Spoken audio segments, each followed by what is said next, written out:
तीर्थ पुरोहित महासभा के राष्ट्रीय अध्यक्ष महेश पाठक द्वारा सोमवार को पत्रकार वार्ता का आयोजन किया गया। इस पत्रकार वार्ता के माध्यम से उन्होंने श्री कृष्ण जन्मभूमि और ईदगाह के 13 एकड़ जमीन को लेकर चल रही विवाद पर करारा प्रहार करते हुए कहा कि मंदिर मस्जिद की जमीन को लेकर जिस प्रकार से माहौल पैदा किया जा रहा है वह मथुरा के हिंदू मुस्लिम एकता और भाईचारे को खत्म कर वैमनस्यता फैलाने वाला है।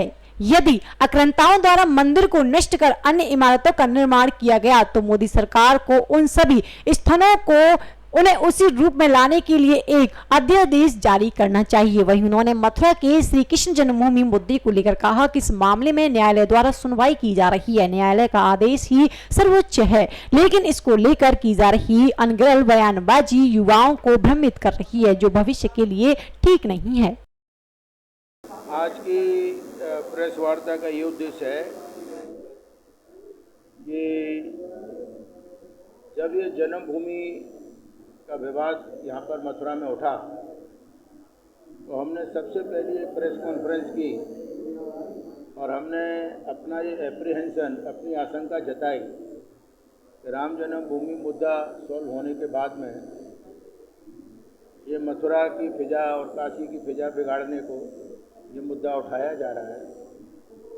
जबकि मथुरा में 1968 में ईदगाह और श्री कृष्ण जन्मभूमि उस समय संघ था, पहले ट्रस्ट था, फिर संघ बना, फिर संस्थान हो गया।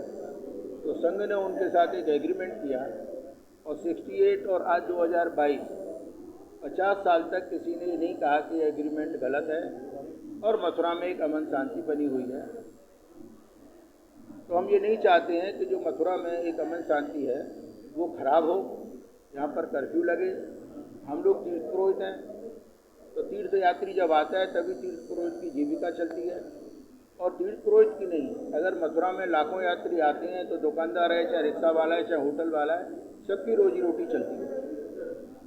ये बोले नहीं साहब, तो ऐसे ही 8 याचिकाकर्ता आए, एप्लीकेशन उन्होंने कोर्ट में लगाई कि नहीं, मस्जिद को हटाया जाए, मस्जिद की जगह मंदिर को दी जाए। हम लोगों भी उसमें पार्टी बने, हमने अपनी बात कही, परंतु हमारी बात को लोगों ने अपने अपने तरीके से लिया। फिर जब बाबरी मस्जिद ढाने वाला दिन आया 6 दिसंबर, तो आपने देखा मथुरा में कैसा माहौल बना। तब हमने फिर प्रेस में यही कहा कि देखिए कि पुलिस व्यवस्था ऐसी की गई है कि जो दूसरे काम को नहीं करना चाहिए, इन्होंने ऐसे शहर को माहौल को बना दिया है कि जाने यहाँ क्या होने वाला है। अब हमारी लोगों के बीच में बात होती रही। आज आप देखते हैं कि चारों तरफ प्रेस में एक ओवैसी जी हैं, वो जाते हैं औरंगजेब की मज़ार पर चादर चढ़ाते हैं, उनको अब औरंगजेब याद आ गया जो आक्रांता था। कोई मुस्लिम में कभी बोलता है, वो हाशमी एक एमएलए है सपा के बम्बई में, वो कहते हैं हमारे सब्र का इम्तहान न लो। तीसरा कहता है कि हमने 1000 साल यहाँ पर राज्य किया है। ये लोग भी कहते हैं, हमारे लोग भी इस बात को कह रहे हैं।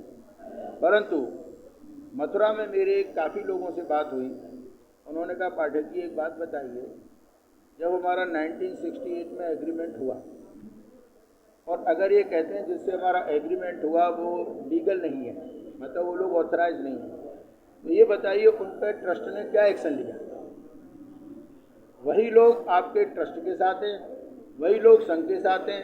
यहाँ तो ये कि हमसे जो एग्रीमेंट हुआ उसमें छल कपट हमारे साथ ये हो रहा है कि आप जो लिखा हुआ है उसको आप विड्रॉ कर रहे हैं। सवाल ये कि अगर आप ये कहते हैं उन पर आप एक्शन लेते हैं तो उनको ये यकीन होगा कि भाई जो आदमी ऑथराइज नहीं था उसने हमको चीट किया और हमारे साथ एग्रीमेंट किया। दूसरा, जब वो कहते हैं हम एक बार एग्रीमेंट पे अराइव हो चुके, तो हमने तो अपनी मंशा ये दिखाई कि मथुरा में शांति बनी रहे, मथुरा में दंगे नहीं हो, तो हम तो पॉजिटिव हैं। तो मैं कहता हूँ कि आज क्या प्रॉब्लम है, जो ट्रस्ट के लोग हैं या सो कॉल्ड जो कहते हैं हम हिंदुओं के ठेकेदार हैं, और मैं कहता हूँ अगर तुम कहते हो वो इलीगल है तो वो आदमी 50 साल से जन्मभूमि के पैसे को कैसे ले गया। आज 140 करोड़ हिंदुओं का वहाँ चढ़ावा आता है और अगर तुम कहते हो उसने एग्रीमेंट किया वो इलीगल है, तो इतना धन वो कैसे ले गया। तो आपने उस पर तो कोई एक्शन लिया नहीं। उसके बावजूद भी मेरा मानना ये है कि हम बयानबाजी से बचें।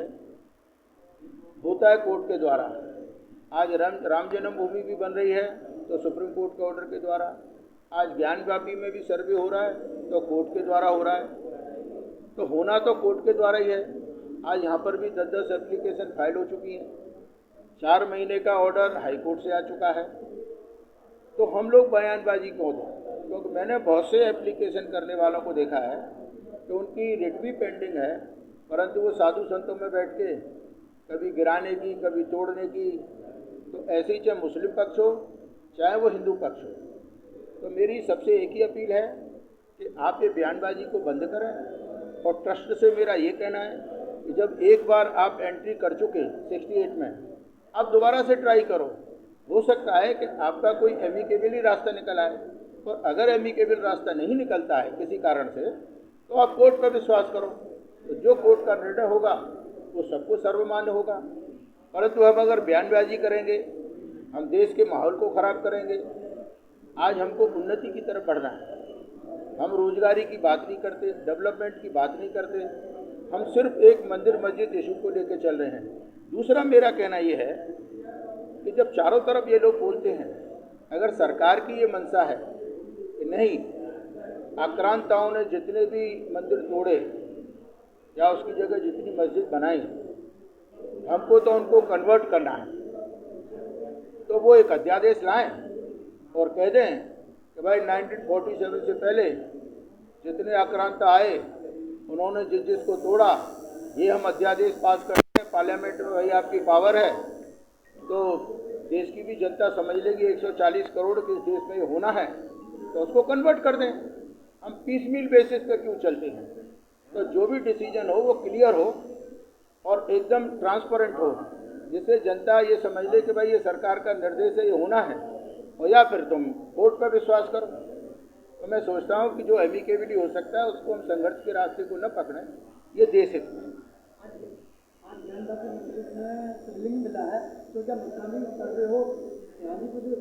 देखिए वैसे तो मैं एक बात कह रहा हूँ कि मैं हाइपोथेटिकल जवाब नहीं दूंगा, परंतु यहाँ की मस्जिद को मैंने भी भ्रमण किया है। क्योंकि आपको मालूम है, जब यहाँ की छत का पानी जन्मभूमि की तरफ जाता था तो हमारी बात हुई, तो मैं खुद ईदगाह में अंदर गया और मैंने विजिट किया। और हम ये कहते हैं कि मैं ये नहीं कहता अगर महादेव जी का मंदिर निकला है, तो मैं तो मुस्लिम पक्ष से कहता हूँ ना कि अगर उनको लगता है कि मंदिर के ऊपर मस्जिद बनी है तो उनको छोड़ना चाहिए। अगर हमारी भावना 140 करोड़ आदमियों में, जिसमें वो भी हैं, वो भी अगर सऊदी जाते तो क्या लिखते हैं? मुसलमान हिंदुस्तान। हिंदू शब्द तो उनको हिंदुस्तान तो लगाना ही लगाना। तो अगर वहाँ है तो कोर्ट उसका जजमेंट देगी। परंतु जो बयानबाजी है, जिससे मैं देखता हूँ, क्योंकि आज का युवा जो है वो बड़ा भ्रमित है। छोटे छोटे बच्चे पूछते हैं ये क्या कहानी है बाबा, ये मंदिर मस्जिद। हम कहते हैं कि इसको सरकार को भी अपना इनिशिएटिव लेना चाहिए। अगर उनकी ये मंशा है तो उस मंशा को क्लियर करें। और मैं समझता हूँ कि अगर आप अपनी मंशा को क्लियर करोगे तो पब्लिक उसका स्वागत करेगी। कन्फ्यूज़न जहाँ होता है वहाँ पर ढूंढलिंग है। और मेरी सभी से ये अनुरोध है कि अगर अदालत में मैटर है तो हम लोग शांति से अदालतों में साक्ष्य दें, और जो अदालत का निर्णय हो उसको हम लोग मान्य करें। और उसी तरीके से अगर राम जन्मभूमि बनी है, कोर्ट ऑर्डर देगी तो कृष्ण जन्मभूमि बनी हुई तो है और भव्य बन जाएगी। भोलेनाथ का मंदिर इतना खूबसूरत बना हुआ है और थोड़ा सा चौड़ा हो जाएगा। एक तरफ कोर्ट से सर्वे की मांग की जा रही है, ये सारी चीजें दायित्व मस्जिद में है। दूसरी तरफ ओबीसी कह रहे हैं कि हम एक बार एक मस्जिद को तोड़ चुके हैं, दोबारा तोड़ा नहीं चाहेंगे। देखिए, मैंने ओबीसी की बात आपसे नहीं कह दी। ये लोग अलगाववादी हैं। ये तो ये चाहते हैं कि अगर दंगा होगा और मुस्लिम हिंदू बटेंगे तो हमारी संख्या थोड़ी बढ़ेगी। उनकी सोच बड़ी संकुचित दायरे में है। परंतु हमको आपको तो बृहद रूप से सोचना चाहिए। और मैं समझता हूँ कि सरकार भी इसका संज्ञान लेगी और कोर्ट तो ले रही है। बड़ी खुशी की बात है कि कोर्ट इन मैटरों को डिस्पोज कर रही है। अगर हम अपनी वाणी पर थोड़ा लगाम रखें तो अमन शांति बनी रहेगी। धन्यवाद।